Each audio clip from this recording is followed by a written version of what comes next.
মাসের পর মাস তারা বেতন পান না এবং এবং তারা সামাজিকভাবে হেয় প্রতিপন্ন হচ্ছেন। বরাদ্দ যায় উপজেলার এই ভাই অফিসারের নামে, কিন্তু দুর্নীতি বা দুদকের মামলা খান আমার পিআইও। দুর্যোগ ব্যবস্থাপনা আইন ২০১২ বাস্তবায়ন এবং কর্মকর্তা কর্মচারীদের নানা যৌক্তিক দাবিতে মানববন্ধন চলছে।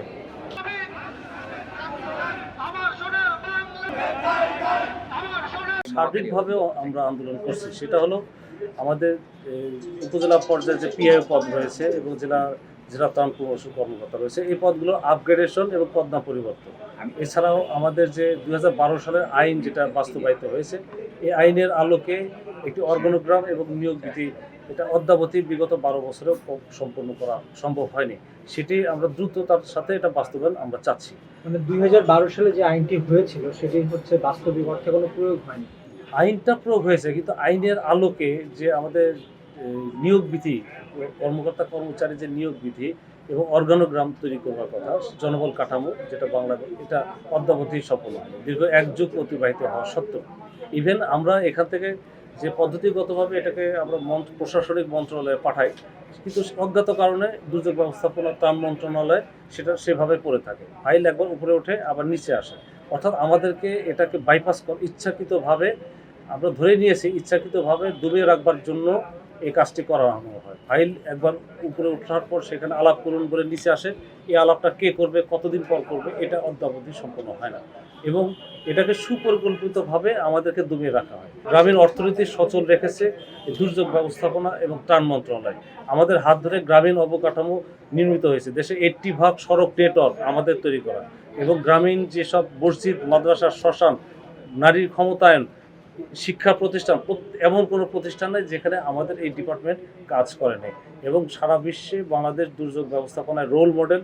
দুর্যোগ ব্যবস্থাপনা অধিদপ্তরের কর্মকর্তা কর্মচারী বিভিন্ন দুর্যোগে অতন্ত্র প্রহরীর মতো কাজ করে, তারা কিন্তু কখনো লাইভ লাইটে আসে না, নাম আসে ইউনো, নাম আসে জেলা প্রশাসকদের, তাদের কখনো কিন্তু নাম আসে না, অথচ তারা অনেকে মৃত্যুবরণও করেছে। বিগত কোভিডে আমাদের 3 জন সহকর্মীকে আমরা হারিয়েছি। তেমনিভাবে প্রতিটি দুর্যোগে সবার আগে দুর্যোগ ব্যবস্থাপনা দপ্তর তারা থাকেন, যাদের হাত ধরে বাংলাদেশ দুর্যোগে সারা বিশ্বের রোল মডেল। তারা নিজেরা আজকে দুর্যোগ আক্রান্ত অত্যন্ত মানবতরভাবে জীবনযাপন করছেন। আমাদের সহকর্মী যারা কার্য সহকারী, উপসহকারী প্রকৌশলী রয়েছেন বা অফিস সহায়ক হিসাবে রয়েছেন, তারা মাসের পর মাস তারা বেতন পান না এবং তারা সামাজিকভাবে হেয় প্রতিপন্ন হচ্ছেন। মূল প্রধান যেটা প্রাণের দাবি, আমাদের প্রথম দাবি হলো আমাদের দুর্যোগ ব্যবস্থাপনা আইনের আলোকে অর্গানোগ্রাম নিয়োগ বিধি করা এবং আমাদের পদগুলো আপগ্রেডেশন করা, আমাদের পদগুলোকে, শূন্য পদগুলোকে পদোন্নতি প্রদান করা। আপনি দেখবেন আমাদের এখানে 8 জন ডাইরেক্টর পোস্ট রয়েছে, পরিচালক পদ রয়েছে, এর ভিতর 4টি পদ প্রশাসন ক্যাডার থেকে তারা পেশনে আসবেন, অথচ আমাদেরকে পদোন্নতি দেওয়া হচ্ছে না। আমাদের যারা আছে, আমাদের এখন আমরা পদোন্নতির যোগ্য হয়েছে, আমাদেরকে পদোন্নতি দিচ্ছে না, না দিয়ে সেই জায়গাগুলোতে 4 জনের জায়গায় 6 জন 7 জন করে প্রশাসন ক্যাডারের লোকজন তারা এখানে আসেন।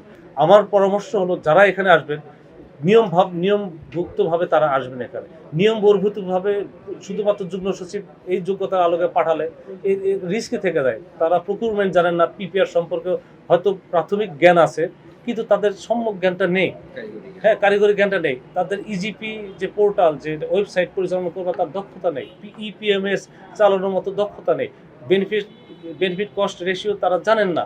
তারা এই বিষয়গুলোকে জানতে হবে। এই প্রকুরমেন্টের কাজগুলোকে তাদেরকে প্রকল্প পরিচালক হিসেবে বসানো হয়েছে, অথচ একটি প্রকল্প পরিচালক করবার জন্য সেখানকার নিজস্ব কর্মকর্তাকে নিয়োগ করতে হবে বলা রয়েছে।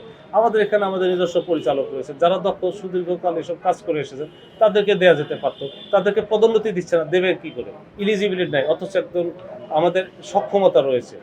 তো আমাদের উপজেলা পর্যায়ে সকল পিও প্রকৌশলী, সকলের প্রায় বিএসসি ইঞ্জিনিয়ার, আমাদের এখানে এমএস করা ইঞ্জিনিয়ার আছে, পিএইচডি করার আমাদের কর্মকর্তা রয়েছেন।